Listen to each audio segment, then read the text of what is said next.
All right, 3, 2. Hello, ladies and gentlemen. Welcome to another exciting episode of Going Commando. I'm indeed your host, Hank Rodriguez. Joined with me and my fellow awesome colleagues and friends, Dirty Derek. Hey. James Steve. What was that? I don't know. I'm like, I don't know how to respond when you say Dirty Derek. I mean, part of me wants to be like, but I think that's part of giggity. I think that's part of the name. Like you don't know how to not respond awkwardly. Yeah, with the name Dirty that's Derek. True. Like, heyo. We don't diddle kids. He does do finger guns every time we say Dirty Derek. That's right. Ow. That's right. Really, I thought he smelled his fingers. Well, I think that's a prerequisite to having that name. That's called the Dirty Finger Guns. Oh man. Anyway, just don't make me smell them. That's all. Well, you're the one sitting next to him, not me. That's true. So that's okay. right. Pew pew pew. Oh my god! Well, you missed it. I did. He did finger guns. He did 2 finger guns and 2 finger sniffs. I have seriously just coined like an opening oh no meme for this I cannot show. wait for this to be recorded of its video. It's gonna be yeah, let's get cameras in here. Well, there's one right there, but it's not going yet. Anyway, that's the intro. The first T-shirt. Texas podcast, Going Commando. Smell my finger. That's true. Sold. So, you needed it. I would buy that T-shirt. I would. Yeah, I would go to that show. I own it already. That's right. So, James Dean's next to us says, "Well, how are you doing today, sir?" I'm doing good. Yeah, good deal. You know, people from work listen to this. Yep. Yeah, just making a name for myself. Yeah. Anyway, it's all fun and games. So I drank a lot, and I have had only like dessert foods and like high fatty foods. So I'm gonna try real hard not to fart real loud in this podcast. Oh man, I thought you were gonna say like fall asleep or like I did not expect you to go. Yeah, farts are way off. Or fall asleep, either one. I mean, I feel both. Well, don't fall asleep and then rip one, because then that would be... Well, that's when that's bound to happen. Dang. No, don't that's do my that. that's my nightly promise. That's your Please everyday. Welcome to my life. Yeah. You're like that Simple Plan song. Under my sheets is like World War III. Every night the Dutch oven. It's not even. There's just bombing. It's straight up Fallout. It's literally like just gas chambers. Exactly. Isn't this a movie podcast? Yeah. What are we talking about? Anyways, guys, there's a lot of behind the scenes before the action happens. Yes. And that's the reminiscence of the previous before hitting the record button. But anyway, I know we usually started off. I mean, this is our second episode. Yeah. It went really well. The first one has taken a while to get back to it. I know. Yep. Anyway, but that being said, let's jump into it. Let's do it. 3 minutes after we started. That's actually not bad for us. 3 minutes. Yeah, exactly. Yeah, I mean 3 minutes and 11 o'clock. Yes, on a Thursday night. I feel like that was just a recipe for it going south real quick. Oh yeah, nighttime recordings. We know how that goes. Yeah, we do. Oh, it's gonna get real rowdy. That's when the finger guns Especially because come I'm out. talking about. It's gonna get dirty. Exactly. It's gonna get dirty D. Oh. Hey, I mean, what about Dirty Derek and Dirty Dean? That's right. No. He's like, don't sully my reputation like that. It's like, I don't know, man. Yeah. I don't need that already. I don't need that in my life. Derek's got a good reputation. I have a questionable reputation. Not after this podcast. That's all I say. No, it's all fun and games, folks. Like, there's a guy who does a finger gun sniffs. Don't invite him to that party. That's a new move right there. That's I'm gonna do that to Linda. Just be like, hey, Linda. Shh. Oh God, he's not looking. Linda McMahon. Linda McMahon, exactly. Linda McMahon. Anyway, right. Running from the wrestling. Vince McMahon's wife. And who is also in the cabinet. Yeah, wasn't she the secretary of wrestling? Finger guns. Yeah, exactly. Secretary of.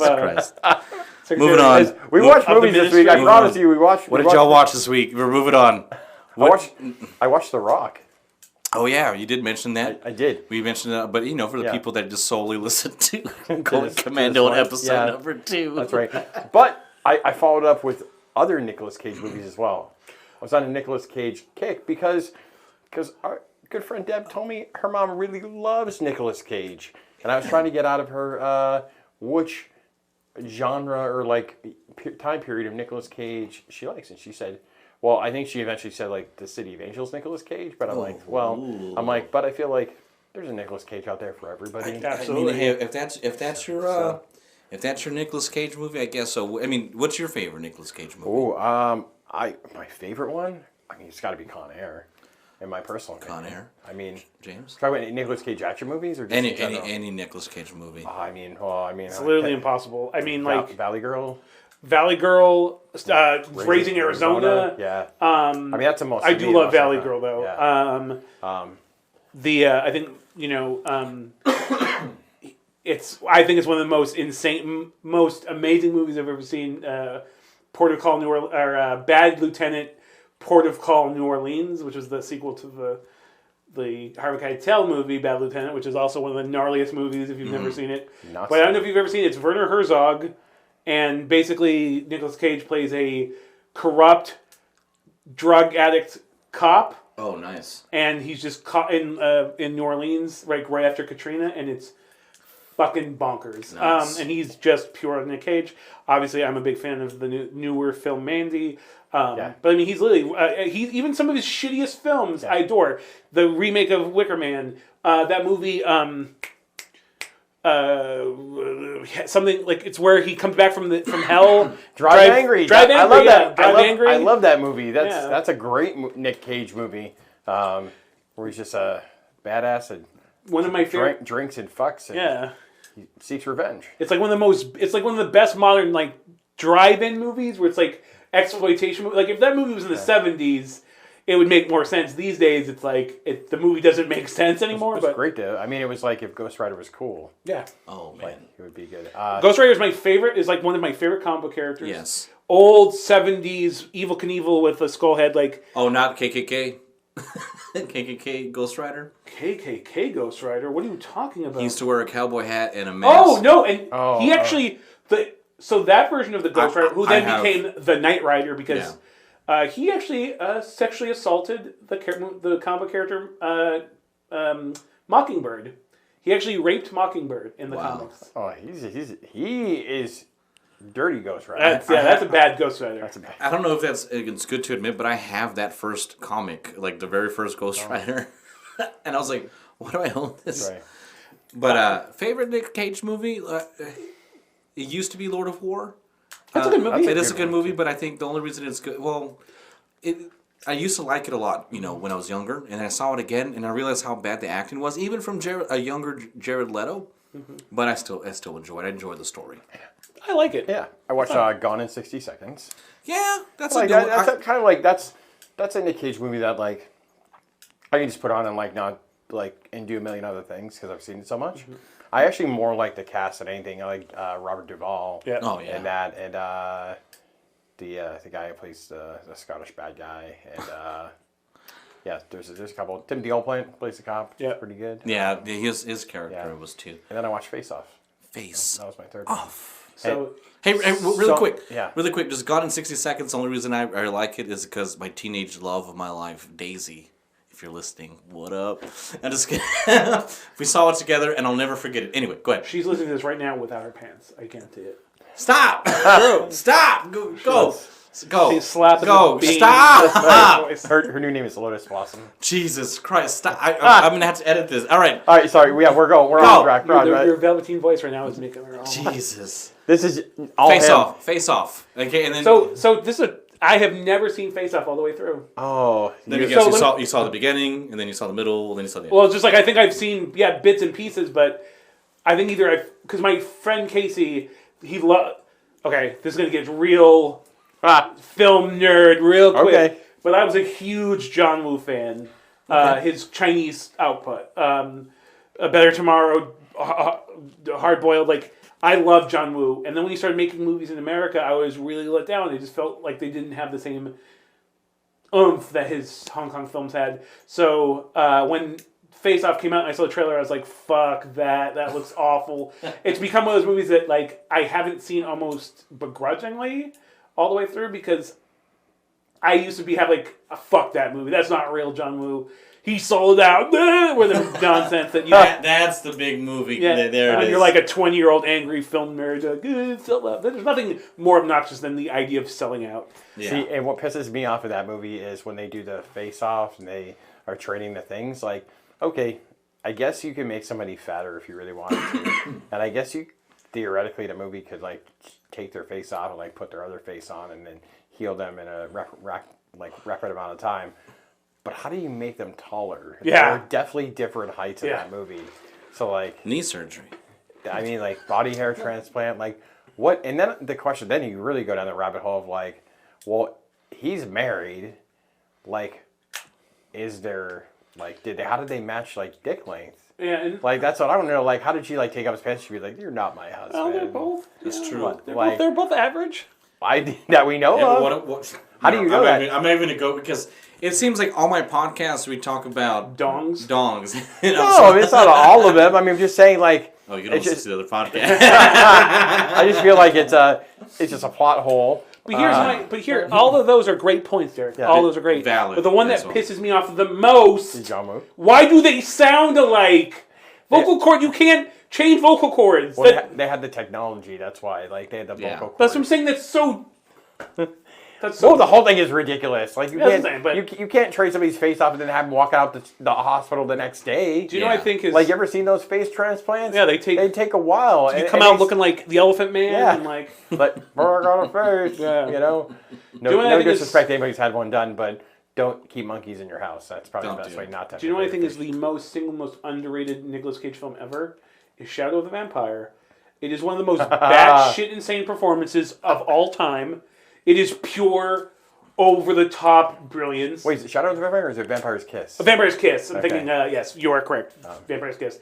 I apologize. No, you're good. Shadow of the Vampire is the one where it was like the... One Defoe Nosferatu. Yeah, with the Max Schreck, the fake... Yeah. But I totally agree with you, yeah. I watched it. I did watch that Nicolas Cage movie in a film class about vampires, and eats a moth. Yeah, that's like very like...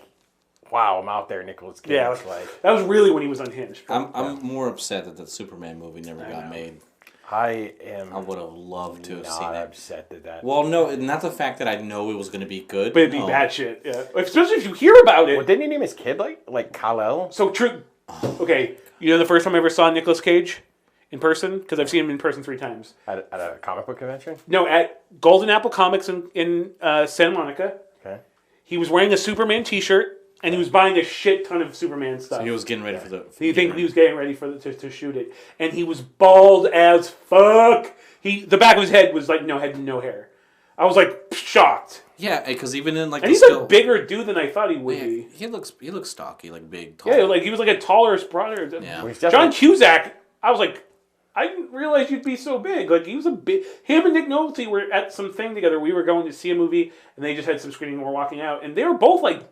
6'3" and like big dudes. Well, I always thought that too because I always wondered Nick like Nolte, yes. Yeah, Nick Nolte makes sense. But like say anything, Homeboy has like this big old trench coat on. And he's a tall guy. Yeah, it's weird. But you just expected because I've seen dudes like Adam Scott who's like I literally could have picked up Adam Scott by one hand and just thrown him for like 30 feet. He was he had a big lollipop head and this little frail body. Interesting. But he was like, but I had such a man crush on him. I saw him and I was like, oh, I just want to take you home. Anyway, hey guys. Don't be so how do y'all feel that I'm about to be right about The Matrix 4 and John Wick 4? That's not going to happen. Because it was just... They're being released on the same day. On the same day. Well, that makes sense because he's just competing with himself. Yeah, exactly. Yeah, but it's like it doesn't matter which movie you see, it's going to have like the same outcome. I will... It's going to be like those Animorph books. It doesn't matter which one you read. Okay, I'm going to put a wager on this now. I'll join you. I will give you... $100. Okay. Well, I don't want to bet. Okay. You know what? No, I think it's a worthwhile bet because I feel like if this is right, you have guessed the ending of the century. Because I will say for credit on your end, you said this when John Wick 3 came out. Yeah, exactly. So I'm going to give you full credit. I will give you literally $100 of my own money, and. Well, number one, because I know you'll invest back in the podcast, so it's worthwhile. Exactly. But maybe buy some Sonic. But I'll buy everyone's Sonic. But I will give you if that happens, I will not only will I buy the tickets to movies to go see that, So you can say I'm right through the whole movie, but I'll also give you $100. That's all I'll do.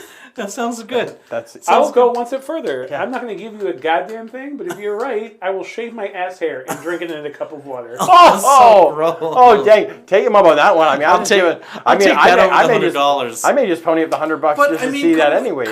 Like, look at the logic behind it. There's no logic. Okay, what's the logic? They both have Keanu and they're both coming out on the same day. And then one dude.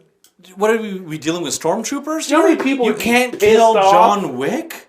The only guy that can get away with that. Yeah, because he's a Baba Yaga. He's a Baba Yaga. Yeah. And then the agents couldn't even kill him. This podcast is supposed to be about something, right? We're talking about movies here. Well, that's right. I mean, look, I'm like Derek though. If you are right, I'll give you all the credit. I will dedicate an entire podcast just to tell you how great you are about movies. Yeah. I should probably get into writing movies. I'm going to call Hollywood and be like, there's a guy, forget the guy who picks the election winners. Exactly. Get this guy over here. So, was it 2021? Yeah. That comes out? We have another... These are our feet, by the way. We have another little over a year to determine to see if it's linked. And I think it'll probably leak before then if it's tied together. Yeah. In some shape it definitely will. Yeah. Because, granted, I'm being far-fetched about it, but it just seems more realistic now that they announced it. I saw that and I was like, shit. God damn it. Right, it's more plausible now to the fact that it's announced on the same day. Thank you. Like, I just wanted that. I'm just saying, like, I knew you would make the leap, and I was like, God damn it.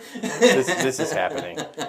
We're gonna 20 podcasts later, we're gonna. But okay, before we move on and before we close this, it wouldn't be a bad idea. I would be fucking furious. Granted, dream movies, like when it's all been a dream, I hate them. But it's not a dream. This isn't Silent Hill. Well, mainly because I love John Wick and I hate The Matrix. So. He's like, God, merging the two together is going to make me hate both of them at the same time. Matrix. I mean, thinking about it, since Neo was taken away to God knows where at the end of the movie, maybe theoretically they plugged him into another program. I'm just saying. Who knows? So you know one thing why I hate that it's movies? not going to happen, but I'm just saying. I know. At the time those films were coming out, I worked at a comic book store, and I had a whole section of kids. We had this thing called Market Night, Thursday Night Market Night. I worked in this beautiful historic street in Redlands, California, and every Thursday it was like we'd set a vendor. It was nice, but all these fucking dorks. The dorks that used to fucking dress like the Crow, then moved over to pleather jackets and sunglasses at night, and I just wanted to fucking shoot them all with and bullet foo and like. You had people dressed as a crow? Yes, we had multiple kids in my hometown who would literally walk around dressed like the Crow. I mean, it's become a thing towards like, okay, you're gonna dress up like the Crow for Halloween. Like it's a good day to be a bad guy. Is that a line? I think so. No, it's like my favorite line from the Crow is. Halloween until mañana. Halloween ain't until mañana. You know what my favorite line of the movie is? Call, bang, fuck, I'm dead. I think that's the best line in the whole movie. I feel like a small worm on a big fucking hook. What's his name? I'm not worm. Worm's dead. Funny story about The Crow. When it initially came out, a bunch of us went to movies, friends and I had this massive crush on this girl, and so all my friends went to go see The Crow, and like this girl and her friend like wanted to go see the With Honors with the Brendan Fraser like taking in like Joe Pesci homeless movie, and I sadly went to go see that movie instead of The Crow. Instead of the Crow, and I did not. Didn't get any reciprocated love for going to that movie, and I missed out. So all the cool girls would have wanted to go see The Crow. Yeah, all the girls that went to go see The Crow saw The Craft later in a few years. So I was actually a big giant James O'Barr fan of the James O'Barr comic. The Craft? No, of the Crow, the James O'Barr comic book. The Crow. And I was really excited for that movie when it came out. I was a big Brendan Lee fan. I was a huge fan of like Rapid Fire and stuff, and I thought like he looked like it and stuff. Yeah. But I hadn't watched it in a long time, and I really recently watched it, and fuck, that is the most dated movie. Like, Ever. it's so... It does not age well. No, it did not age well. But I remember the soundtrack was... Soundtrack's badass. Yeah, dude, it's got Henry Rollins covering Suicide. Thrill Kill Cult. My Life with the Thrill Kill Cult. Like, side note, that was the first concert I ever went to go see, is Thrill Kill Cult. I had that soundtrack. Stone Temple Pilots. Oh, the Dead Souls cover from Nine Inch Nails? That's what I said. Yep, Dead Souls by Nine Inch Nails is one of my favorite Joy Division songs. Like I said, one of my Ghost Rider motorcycle hero. Because that's a Suicide song, and I love that song. Yeah. So then I heard Rollins cover it. Now just became a musical podcast. I know, this is the best podcast ever. We've been talking about shit. No, and that's what... We're talking about a lot of stuff. That's We're what talking we're about a lot of talking about stuff. movies. Yeah, we're talking about kick-ass movies, bro. Yeah, we're going Commando yes. here. Yeah. So, definitely did not age well. And what even aged worse was all the sequels to it. Oh, my particularly God. one with Edward Furlong and David Boreanaz. Oh, no. Hey, you know, Kirsten Dunst was in a Crow movie? Yeah. The third one. Yeah. Like Crow City of Angels. That was the one with Edward Furlong. Yeah. Yeah, so there is actually a movement I've noticed for the sequel with the French actor guy that says, like, because his vision apparently, like, was really amazing, but the studio was like, fuck this, we want it to be more like the original. Yeah. Like, there's actually, like, I heard they wanted to do Jason Momoa as the Crow. he was actually signed to it, and then I don't like that idea. The thing is, like, the Crows actually, they just took the idea of, like, it wasn't like Eric Draven, it was like another person. Like, one of the baddest ones is about this Native American who, like, during, the Old West, who actually paints, like, an actual, like, crow. I think it was a girl. That one the girl, or was there a different girl? Oh, I know what you're talking about. But it was painted, but then it was, like, this brutal, like, I remember reading the comic and it was, like, the artwork was great and the story was fucked up and, like, you really, like, you want this version of the Crow to kill everybody and stuff, and it was really good. But, like, I always felt like they had, like, really good sequel comics, but the movies were always, like... And, again, I saw at San Diego Comic-Con, I got to a sneak peek. I got to see this is one of the most uncomfortable moments, but in a funny way. We went to go see the sequel. We got to see a sneak preview of the one with Edward Furlong, and we're all in there, and I guess the director and Edward Furlong and somebody else, and maybe it was Kirsten Dunst, they were all in there, and like 10 minutes in the movie, people in the audience started laughing, and started being like, what the fuck? That you saw them get up and leave. Like, so. Yeah. Well, they could have just been going to the bathroom to do some smack. Yeah. Do some coke. Just do just some saying, yayo. like, yeah. Do some white girl. But the TV show was good. Dude. Eric DeCostas. Yeah, man. I love the Stairway TV to show. Heaven? That was like Saturday night, 2 in the morning. You had to watch that show. It's a good concept, and it was great for that time. But it did not age well. And I didn't like the fact that he could change his makeup instantly. Anyway, second one had Iggy Pop in it. So that was cool. That was kind of cool. I feel like the first one and second one are all right, and then it all goes. Second one was okay. Like the second one. So apparently, I don't know if there's a documentary that's online. It's really fascinating. His vision, what the director wanted, was so different from the final product, and he had like all these like it had like this theme and stuff, and it's really interesting. Like because I saw it in the theater and was like, this movie's terrible. Like it was like so washed out, and like I didn't like the look of it. It was because like really hard to see that sepia. Yeah, it was really dark. Yeah. Yeah, but like watching that documentary about like what it could have been, I was like, oh, that's pretty interesting. And the soundtrack was okay on that one. Yeah, like it wasn't like top tier like the first one, but it was still good. Yeah. Anyway. On a side note, did you guys hear that Quentin Tarantino said that he is considering doing a third Kill Bill movie? So that had been a rumor for a long time, like the follow-up with like their kids or whatever. But there's a new update. Is he actually going to do it? I thought he had 2 movies left, or something like that before he retires. Well, he said he was going to do it. He said if he could figure out the concept for a horror movie, that would be his last movie. He said all of these. I mean, he is doing the Star Trek movie. That's for sure. There was a lot of uproar on that actually. Like, he apparently took out of context what Simon Pegg said. About the Star Trek movie and was bashing Simon Pegg on Howard Stern. Really? But what Simon Pegg says basically I don't know anything about it, and I'm sure his version would be heard it was going to be Easy Rider in space or something like that. Yeah.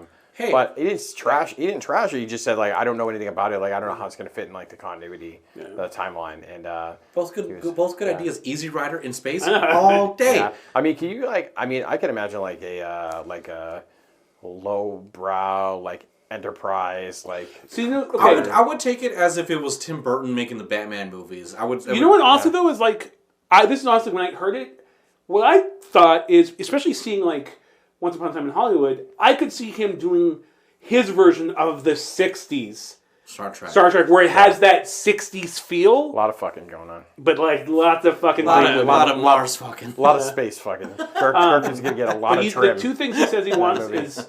to do a horror movie and a superhero movie. See, I would be excited if he did a horror movie. I actually absolutely super surprised he actually hasn't done one up to this point. Well, the only thing he did was Dust Till Dawn. Dust Till Dawn, yeah. Yeah, but that was more Robert Rodriguez more than it was him, right? But he wrote the script, and he had the script. That was one of the first scripts he ever wrote. But like a true, like... True. Yeah, I got what you're saying.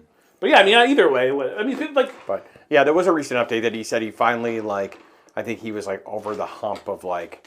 figure out a concept for part 3. I think he's been like stuck on it for a while, and like feels like he figured it out. That was what I read. So I'm down. I mean, like I like Kill Bill. Yeah, I love the two. I love the Hattori Hanzo, and then the like the real like kung fu, like the real like And the second one. Yeah, that was my Shaw favorite. Brothers. That was my favorite scene at the Japanese schoolgirls. Yeah, cut the fuck up. Yeah. But yeah, I'm excited about that. Well, I like that little tangent that we went on. That was a crazy little road trip. Sometimes you hear about movies and you're like, I gotta get some thoughts about those movies. Yeah, exactly. Said movies. And that's why, I mean, more so just to explain that. Cover the microphone. Okay, no, sorry. No, I think that's going commando. You know what I mean? Yeah. Like we're free balling it. Yeah, we're free balling right. Exactly. There's nothing to restrict us in here. Exactly. Not even underwear. Exactly. Not even that you'll know of. What was her name? Daisy. Jesus, she's free balling it right now. That's a free fly. Yeah, that's a long story because I can't even get into. That's a story for another day and another time that's not recorded. And not on this podcast. You should show Daisy your long story. What? Anyway, you're a long fellow. Yeah, dude. Anyways, if you didn't understand, I was talking about your cock. God dang it! That's why. You call, and I'm just saying for the record, you call me Dirty D because I had a boob count, and this is what you get. No, trust me, I know. But Dirty Derek just falls off the tongue. We switch names. I think that's what thing is. I like it. I like it because it's No, I know. He's Dirty D. I'm Filthy J. I don't know. Filthy J. It sounds like a fucking insane clown posse. Anyway, guys. Anyways. So let's divert from flowers. Yeah. And we'll go to delicate, beautiful flowers if I had to. So anyway. We talking about labia? Oh my God. So much. You have been drinking. I did drink tonight. So. That's Feeling ballsy and going commando. They are dropping the day, aren't they? That's the 11 o'clock show is way different than the 7 o'clock show. Let me tell you. You know who else dropped those balls? Cobra. That's right. But we were starting with Cobra? Yeah. Oh, you want to save it for last? Well, I just say we usually trade out, but I'll start with Cobra. No, we'll start with Cobra. I will say one fun fact I learned about Cobra, or learned about Stallone the other day was, I don't know if you guys know this, but Stallone was actually up for the lead in Beverly Hills Cop. It was. So this movie is what happened because they didn't want to go a different direction with Beverly Hills Cop. So, yeah. I did not know that. I think it worked out well. Look, man, I think he could have been Ackwell. Ackwell. Oh, dude, I love that part. Ackwell. That gun in 3 is amazing. That microwave fucking Jesus. They're doing part 4. Yeah, it's gonna be for Netflix. Yeah, Which I think is good. I'll watch that shit. Yeah. Dude, my name is Dolomite. Yeah. Dude, he's back. Yep. Honestly, like they're even considered Oscar nominations for that movie. Shit is fucking great. All they need to do is also create a Blue Streak too. Blue Streak. Martin Lawrence. Yeah, he's a federale. He's a federale. I love Dave Chappelle's way. He's like, "You can arrest me, but I gotta keep my gun." It's like, what do you mean you're gonna keep your? Dude, I like. You better pay me, Marcus. I have not. I want a lawyer. Like 10 years, 15 years. It's been a minute. I used to be a huge Martin Lawrence fan. Yeah, I love that movie. Martin Lawrence's first stand-up, "You So Crazy." Oh man, I could quote that shit verbatim. I love the show, man. My man. But apparently he's a total douche. Yeah, well, he was at the I time. heard At the time, because Homegirl didn't. He was like sexually harassing her. Yeah. Towards the end, they Yeah. wouldn't even do the same shots together. Yep, total Gina. Total deep Yeah. dive. Damn, Gina. I love that line. That's right. So, anyway, how did we get off so good? We're talking about Cobra. Clean up aisle 6. So it's a true fact that cinema didn't start until 1986 when John Cosmosos. Thank you so much for listening to the Today Show. So in my childhood, I had all these films that were super important to me. Tons of movies. Commando was one. I loved Commando. Mm-hmm. I loved Bloodsport. I loved. There's tons of movies. Goonies, Tremors. Kickboxer. But the movie that is Sylvester Stallone in Cobra. It's based off a book. I just started blanking on it. It's actually when I say loosely based off of this book, I mean loosely based off of this book. I should get the name of it. I should have pulled this up. And my phone's dead. Anyways, it's based off this book that actually did get made into a movie with Billy Baldwin and fucking the supermodel of the 90s, Cindy Crawford. I know what you're talking about. Away, I'm blanking on the name of the movie, but it's basically loosely based off this book. He bought the rights to this book and then basically Stalloned it. But for those of you who haven't seen it, which is fucking shame on you, what have you been doing with your life? Fair game? Fair game, yep. But so the story of Cobra, first I'll just give you the synopsis, is Cobra stars Sylvester Stallone, and he plays this character called Marion Cobretti, who is on the Zombie Squad, which is the LAPD's like most violent crime division. And he's basically like this just the most kick-ass, take no names, chewing on a goddamn matchstick badass ever. As soon as you see Stallone in this, you're like, oh, that's what man is. That's what men are supposed to be in the most like classical sense, with his reflective aviators and his fucking little Henley. Those aviators though, man, like especially like on the movie poster. Yeah, dude. It's like I want those. Yeah, because that's you. How do I get chicks? You wear those glasses. As soon as you put those glasses on, your cock gains 3 inches. Jesus Christ. And and that's what we're talking length. We're not even going to talk about girth. Like that's like a lot of dongness. It's like you got baby arm down your pants. That's if you notice, that's why I wear aviators to work all the time. Exactly. Get the big. That's right. Get swinging, stepping on. I'm trying to achieve Cobra. That's why they call him Cobra. Exactly. He's got Cobra. He's got the Cobra in his pants. It just strikes at the ladies. That's right. John, it's not because his last name's Cobretti. He gets like with the 6 foot Scandinavian women, and he's got it. Please continue. He's got a big old dick. He's stepping on it, bro. Help me. You ever seen a long dick before? Anyway. Jesus. Let's just keep talking about penises. That's why he's going Commando. The Feliciatic episode. So, anyways, so he plays Marion Cobretti, and in the city, like, there's all these like really violent crimes being committed, and they can't figure out who's doing it. The opening sequence, which I think is the greatest. I mean this 100% sincerely. Outside of maybe Saving Private Ryan, it's the greatest opening scene in film history. Oh yeah, I love that. And it's been ripped off a ton. It's literally like, the scene has been ripped off by movies like Maniac. Like tons of movies have ripped it off, but got the best lines. I mean, the tagline. You know, in the movie, it's you're the disease and I'm the cure. On the poster, it says crime is a disease and he's the cure. But he's just like he's like that's okay. I don't shop here. There's just so many great lines. But one of my favorite things about the movie is there's this whole cabal of axe murdering psychopaths that like literally they're in this like they show shots literally. They're all in the fucking subway or in the sewers. They must have killed the Ninja Turtles, but they're in there. There's like bikers and then dudes in suits, but they're clanging together axes and shit. You're like, what the fuck is happening? Who are these people? Foot soldiers. It's like the bad guys. Foot soldiers. They're the foot soldiers. They're like bad guys in video games. Yeah, exactly. Yeah. It's like literally. I'm so glad you said that because in my mind it's literally like Final Fight or Streets of Fury as like a movie. Right. But they're just like these nameless. They don't explain it, which we'll get to that in a few minutes. But But the most badass of all these dudes is the Night Slasher, played by Brian Thompson, who I've met, which I will say that adage, don't meet your heroes, is a true saying. They definitely take advantage of, or take heed of that warning. But Brian Thompson, who I do adore, like, he plays like their ultimate fucking, like, he is the Night Slasher. He's the baddest killer. He's the scariest fucking human. In that movie, he was again, we've talked about... The guy from Fright Night 2. Yeah, it's the guy from Fright Night 2 and X-Files and a million things. But he's just had the scariest face. Like, there's a sequence when he's in this fucking, like this dark, dingy bathroom, and he's just fucking, like, he's got this sick-ass knife that he's, like, just, like, you know, doing on his little stone, his little pump, like, whatever it is, a little pumice stone, whatever. He's sharpening his knife, and he's, like, spoiler alert, what they don't know, the zombie squad and all these cops don't know, is that one of their own, this lady on the LAPD, is one of the members of this cult, this crime cult or whatever.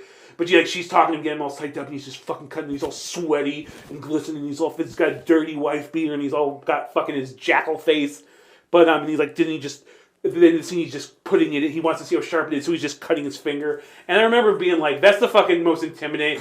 I used to watch nothing but horror movies and violent movies, but for that more than any of the Freddy Kruegers or Jasons, for some reason that because he seemed more like possible, and the fact that he was like this like psychotic serial killer. Anyways, I'm kind of going off the tracks here, but anyways, the LAPD don't take the zombie squad seriously. They think Sylvester Stallone or Marion Cobretti is just like a psychopath, and like he's constantly getting into fights with them, and they don't really respect him. But Brigitte Nielsen, the legendary Brigitte Nielsen, who Stallone was stooping at the time, because of Rocky. Yeah, because of Rocky. Yeah, that's what the director told him too. Yeah. That Stallone complained at one point that the movie was behind, and the guys basically told him like, "Well, keep your hands on Brigitte Nielsen's ass, and we'll get things done." So they've been fucking. She's only 56 years old. Yeah. Yeah, well. And Stallone's almost 80. Yeah, right? but she looks like she's 56. Yeah, she looks like she did not age well. Yeah, that's... When you start fucking Flavor Flav, you know... That's what alcohol does to you. Yeah, you make bad life choices. You're on that show, Celebrity Rehab. Yeah. And then, but I mean, at the time, though, dude, Flav, yeah. I had the big... I mean, dude, because she was bomb. Yeah. Plus, you know, she was supposed to be She-Hulk. Really? Yep, they filmed the whole pilot. She looked bomb as fuck as She-Hulk. But it just didn't air, and it never went anywhere. I think because she was a shitty actress. But I thought she's good in Cobra. Like, she has a reputation for being shitty, but I thought she was good enough in this.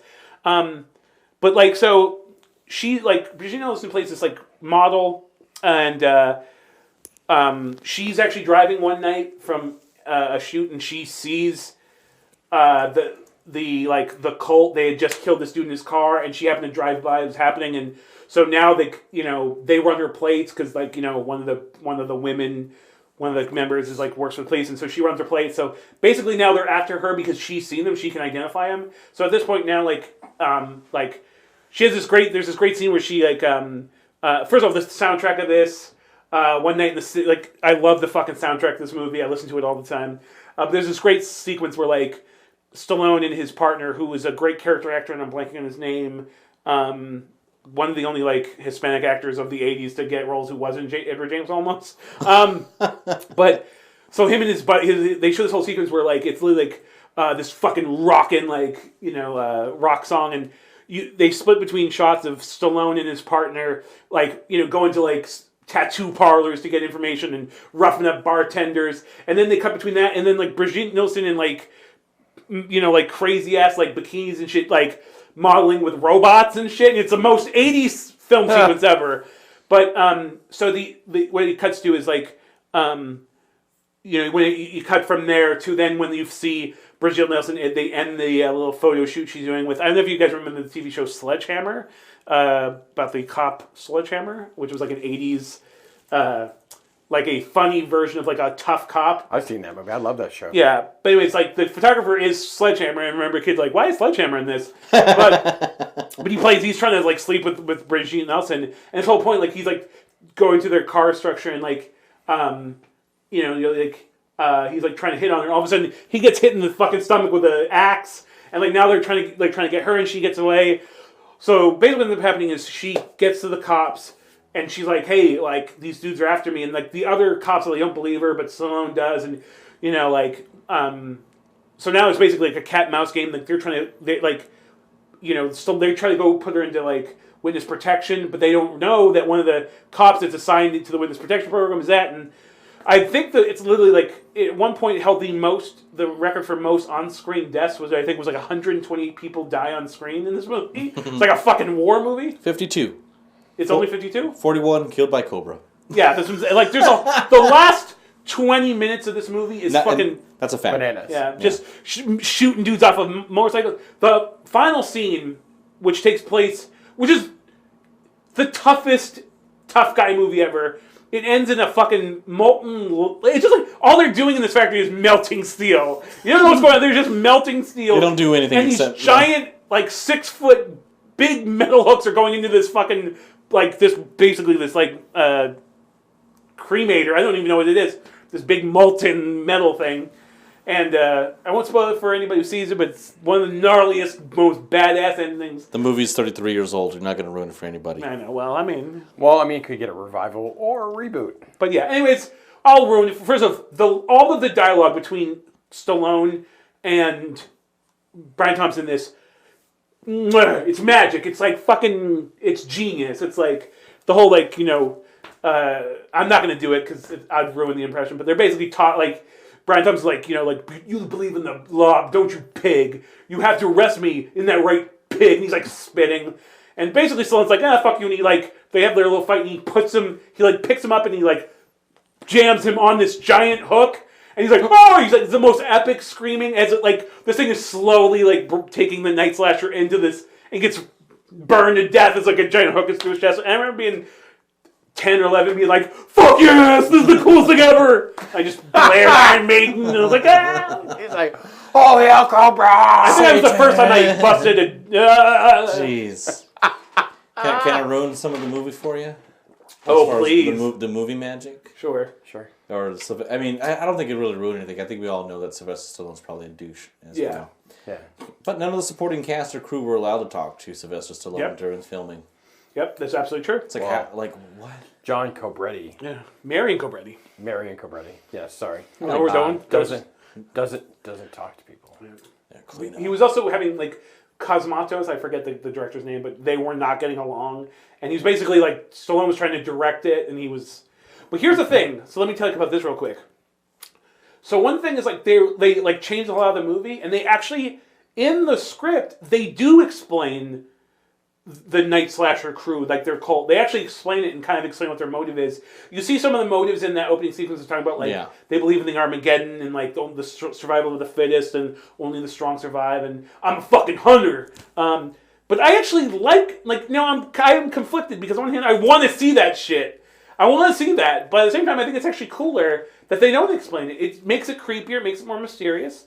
Now you just have these fucking dudes on motorcycles getting shot by Stallone off the back of a pickup truck, and it's just badass. So it was heavily edited because of Top Gun coming out. Apparently, what I read is there is a very unedited version that's floating around that a few have seen that is 34 minutes longer than the original and includes some X-rated scenes as well. Probably a lot of Stallone's Cobra. Yeah. What was the porno he did? Was it the Italian Stallion? I think it was. Did he do a porno? Yeah, it was the first thing he ever did. He actually is not fully naked in it, though. You don't ever see his. I don't care. I would never even attempt to watch it. Do you want to see his cock? I don't. Jeez. Just watch Demolition Man. You see how vascular his arms are? Can you imagine? No, God. I can't. No, I don't even know what to say. That's like a fucking graboid down there, I think. Hey, so that was Cobra. God, you know what? But you know what? I'm getting really old of this shit. You know, which is a good segue. Getting too old for what shit? How dare you? I did want to maybe talk about something. I was originally going to talk about Lethal Weapon, but hey, if you have a swerve. Wait, look, you ruined your little fucking. No, because we're getting away from penises. That's right. We're never getting away from penises. I want to get your opinions on whether or not. What your opinions are on the age-old debate that whether Die Hard is a Christmas movie or not. Oh, okay. Well, so here's where it's going to fuck this up. Sure. The star of it, Bruce Willis, says it's not, but the director says it is. Well, guess who? Director? John McTiernan? Yeah. Yeah. And he's the sourest motherfucker. But I mean, he directed Die Hard and Predator, so fuck everything. I don't give a shit. But yeah, he's the most cantankerous, meanest, like most unlikable, or like, yeah. I think McTiernan's whole thing, which has always been mine, is like, well, the fucking movie takes place at Christmas, right? So yeah, then it gets it's a Christmas movie. Yeah. McClane's trying to get home to his family. Yeah. Mm-hmm. The second one is a Christmas movie too, in that regards, because he's also trying to pick up his wife and his in-laws. Are you talking about? Are you talking about Die Hard though this week? Well, you're just going to talk about Lethal Weapon, but Lethal Weapon, is also a Christmas movie. But I was just saying, I was actually the reason it sparked it is I read something online that was like, Die Hard is not a Christmas movie. Fight me, like one of those stupid memes. So I'm like, well, that's the dumbest thing I've ever heard. So I have some facts here that prove it to be, and let's expand on it a little bit. So there's a greedy, grinchy villain in the movie. Yeah. Well, that's a stretch, but okay. Hans Gruber. All right. The dialogue is full of ironic Christmas references. 'Twas the night before Christmas, a riff to Hans, right? It's Christmas, Theo. It's time for miracles. Yeah. Ho, ho, ho, next one is there's an... That's so stupid. There's an anti-consumer capitalist message. In brackets, sort of. We're going to skip that one. It snows at the end of the movie. That's a good one, right? Yeah. It snows like 200 other days of the year. But... There's a stuck in a chimney scene. Wait, it snows at the end of the first Die Hard? Yeah, I'd say, does it? Let's see. The classic question, will there be a white Christmas? It's L.A., but sure. That's all it says. Yeah. Okay, because it does snow in the second one. Okay. There's a stuck in a chimney scene. Well, it's not really. I was like... That's a stretch. Yeah. You know what? I don't like this website. It's making me mad. Yeah, this is like... Well, I think we're just in agreement that it is a Christmas movie. I think it is. I think the thing is, does the movie take place during Christmas? Then it's a fucking Christmas movie. Who gives a shit? I just want to clear it out there for any of the audience members who are listening that don't think people I know are angry. I know, which is why I said it. Yeah, I know. 2 days ago, Chicago Sun-Times put out a little thing on their website. Die Hard? Humbug. Here's the real Christmas action movie. Lethal Weapon. Yes. Fuck that. Both of you. I'm sorry. No, that was... Cobra is the best fucking Christmas movie. We already talked about Cobra. I'm saying it's a Christmas movie. We're moving on. In fact, it has... It's okay. It has the thing that really gets me to my soul, which is the Christmas commercial for Toys R Us, which hearing that Christmas song makes me 8 again. But anyways, yeah, it's the best one. So people can all eat a cock. If only Toys R Us still existed. Eat a big. There's one coming back. Wait, what? What? Toys R Us making a comeback? Yeah. Yes. So they got some money. Yes. People are very pissed about it. Why? Because many reasons. All right. Well, all right. So Paramus, New Jersey. Yeah. So yeah, just real quick though. Yes, Lethal Weapon is another great holiday movie. Yeah. Is it as good as Cobra? I don't know. It's pretty good. To your point, no, but I still really thoroughly enjoy it. Did Cobra have sequels?